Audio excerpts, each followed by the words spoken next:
नमस्कार साथियों, आज एक बहुत ही महत्वपूर्ण टॉपिक को लेकर फिर से मैं आप लोगों के सामने उपस्थित हूँ। साथियों, आज का जो मेरा टॉपिक है वो उत्तराखंड के अंदर मेडिकल कॉलेज के 1455 पदों पर आखिर जिन अभ्यर्थियों का चयन हुआ है उनको ज्वाइनिंग कब मिलेगी, इसको लेकर है। साथियों, जैसा कि आप सभी जानते हैं, उत्तराखंड के अंदर मेडिकल कॉलेज के 1455 पदों पर 14 दिसंबर 2024 को चयनित अभ्यर्थियों की लिस्ट जारी कर दी गई थी चिकित्सा चयन बोर्ड द्वारा।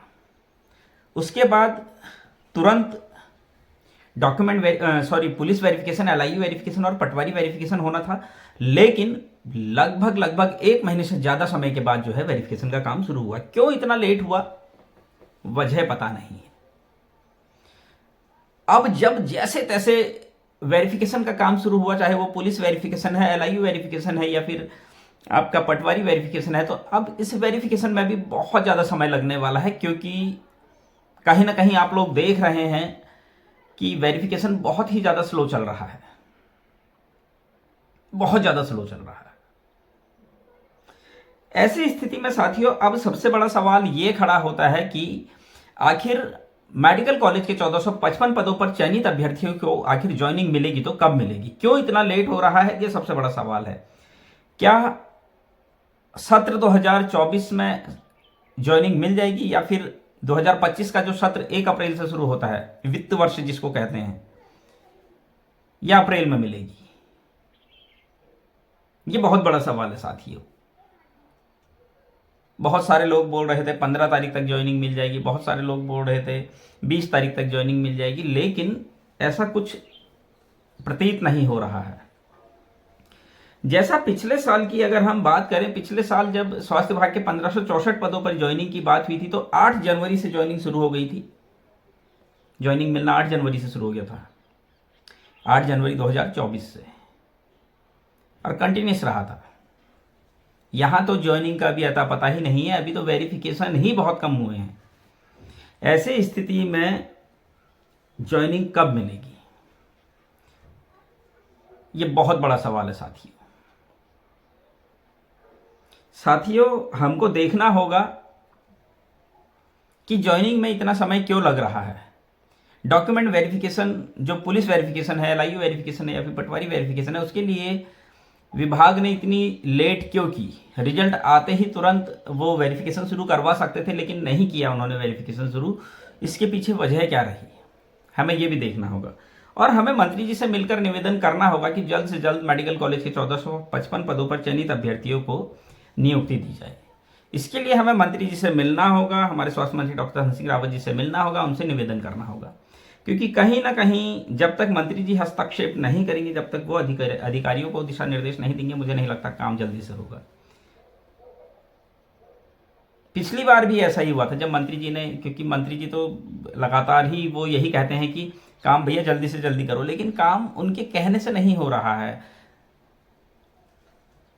उन्होंने, आप लोगों को याद होगा, अगर नवंबर लास्ट तक मेडिकल कॉलेज के 1455 पदों पर 2024 में ज्वाइनिंग देने की बात कही थी, लेकिन अधिकारियों ने या फिर विभागीय जितने भी अधिकारी हैं, उन्होंने कहीं ना कहीं उनकी बातों को उतना सीरियस लिया नहीं। अभी भी मंत्री जी तो चाहते हैं जल्दी से जल्दी ज्वाइनिंग मिले, लेकिन विभाग कहीं ना कहीं थोड़ा स्लो काम कर रहा है। इसके पीछे वजह क्या है, ये देखना होगा। और इसके लिए मुझे लगता है कि सभी लोगों को, जितने भी लोग देहरादून में हैं, उनको जाना चाहिए, मिलना चाहिए मंत्री जी से, और विभाग के अधिकारियों से भी मिलना चाहिए कि जल्द से जल्द जो है मेडिकल कॉलेज के 1455 पदों पर ज्वाइनिंग दी जाए। साथियों, ऑलरेडी बहुत ज़्यादा लेट हो चुका है। 2020 की ये भर्ती है, 2025 चल रहा है, पंचवर्षीय योजना पूरी हो चुकी है और आज भी ज्वाइनिंग नहीं मिली है, तो कहीं ना कहीं निराशा तो होती है। निराशा का, कहीं ना कहीं निराशा का सबब तो है, निराशा तो होगी, निश्चित तौर पर होगी। जब इतने बड़े लेवल पर इतने लंबे समय अंतराल से इंतजार करते करते आज भी अगर भर्ती प्रक्रिया पूरी नहीं हुई है तो बुरा तो लगेगा और कहीं ना कहीं मायूसी तो होगी। तो हमें मंत्री जी से मिलना चाहिए सभी लोगों को, और उनसे निवेदन करना चाहिए कि वो अधिकारियों को दिशा निर्देश दें, ताकि जल्दी से जल्दी जो है मेडिकल कॉलेज के 1455 पदों पर जिन अभ्यर्थियों का चयन हुआ है उनको जल्द से जल्द ज्वाइनिंग मिल सके। ये बहुत बड़ा मुद्दा है साथियों। इस मुद्दे पर हमें बात करनी चाहिए, इस मुद्दे को मंत्री जी के सामने हमें रखना चाहिए ताकि ज़्यादा से ज़्यादा लोगों का जल्द से जल्द भला हो सके। सरकारी सेवाओं में आने के लिए 5 साल इंतज़ार, पहले हमने 4 साल का कोर्स किया, लगभग 4 साल ही हुए। हमारे टाइम पर जब हम जीएनएम कर रहे थे तो 3.5 साल का था और पूरे 4 साल लगे थे, मतलब 3 साल 10 महीने, तो पूरे 4 साल लगा लीजिए। 4 साल का कोर्स कंप्लीट करने के बाद, उसके बाद फिर 2016 में कोर्स कंप्लीट किया था, उसके बाद से लगातार आंदोलन किए, 2016 से लेकर 2020 तक लगातार आंदोलन किए, तब जाकर विज्ञप्ति आई और उस विज्ञप्ति में भी बहुत सारी अनियमितताएं थी, उनको सही करवाने के लिए फिर आंदोलन किए, 2024 तक आंदोलन करते रहे। तो कहीं ना कहीं इतने लंबे संघर्ष के बाद भी अगर अभी तक हम यही कहेंगे कि सफलता नहीं मिली है, क्योंकि सफलता तब कही जाएगी जब हमारी ज्वाइनिंग हो जाएगी, तब कहेंगे कि हाँ हमने जो काम किया उसमें हमें सफलता मिली। अभी भी हम आधे अधूरे में ही अटके हुए हैं, कहीं ना कहीं अभी भी हम पूरी तरीके से जिस काम में हमने हाथ डाला था पूरी तरीके से सफल नहीं हुए हैं उस काम को मंजिल तक पहुंचाने में। तो साथियों, हम लोगों को मंत्री जी से मिलना चाहिए, उनसे निवेदन करना चाहिए कि जल्द से जल्द मेडिकल कॉलेज के 1455 पदों पर जो है नियुक्ति दी जाए। इसके लिए संबंधित अधिकारियों को दिशा निर्देश दिए जाएं और सख्ती से उनको दिशा निर्देश दिए जाएं ताकि जल्द से जल्द मेडिकल कॉलेज के 1455 पदों पर जो है नियुक्ति प्रक्रिया शुरू की जा सके। बहुत सारे लोग बोलेंगे भाई अब तो तुम आने वाली भर्तियों की बात करते ही नहीं हो, तुम्हारा तो सिलेक्शन हो गया, अब तो तुम इन्हीं बातों को करोगे। तो जाहिर सी बात है, हमारा सिलेक्शन हो गया तो हम पहले तो प्रायोरिटी तो पहले हम इन्हीं मुद्दों को देंगे। मैं ये नहीं कह रहा हूं कि हम उन मुद्दों को छोड़ देंगे, लेकिन प्रायोरिटी पहले हम इन मुद्दों को देंगे ना।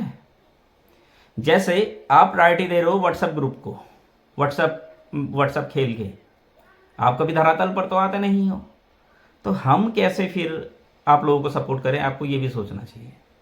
कोई व्यक्ति कमेंट में लिख रहा था कि अब तो तेरा सिलेक्शन हो गया है, अब तो तू भाई ज्वाइनिंग की ही बात करेगा। तो क्यों ना करें हम ज्वाइनिंग की बात, हमने इस ज्वाइनिंग को लेने के लिए मेहनत भी की है, तभी हम ज्वाइनिंग की बात कर भी रहे हैं। हम घर पे बैठ के तमाशा देखकर ये सरकारी नौकरी हमारी नहीं लगी है, हमने इस सरकारी नौकरी को हासिल करने के लिए दिन रात मेहनत की है।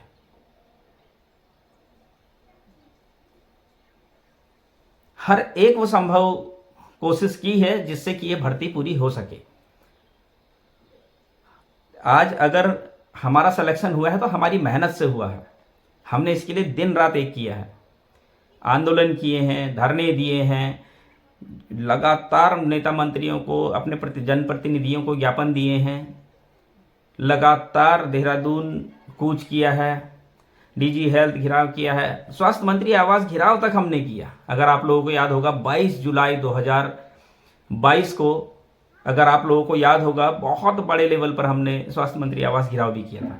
उसके बाद उसी दिन हमने 27 जुलाई 2022 को सचिवालय घिराव की घोषणा की थी। अगर आप लोगों को अच्छे से याद होगा, हर्ष भाई मेरे साथ थे, हर्ष भाई ने मुझे कहा भी था कि ये जो लोग जितने भी एनएचएम और उपनल वाले हैं जो घरों में बैठ के जो है ज्ञान दे रहे हैं, इनको भी बुलाओ बबलू भाई करके। अगर आप लोग जो लोग भी वहां थे उनको याद होगा अच्छे से। उसके बाद ही एनएचएम और उपनल वाले भी आए थे, नहीं तो वो तो कभी कोई आंदोलन कर ही नहीं रहे थे। आप देख लीजिए, कोई आंदोलन बता दीजिए इससे पहले का।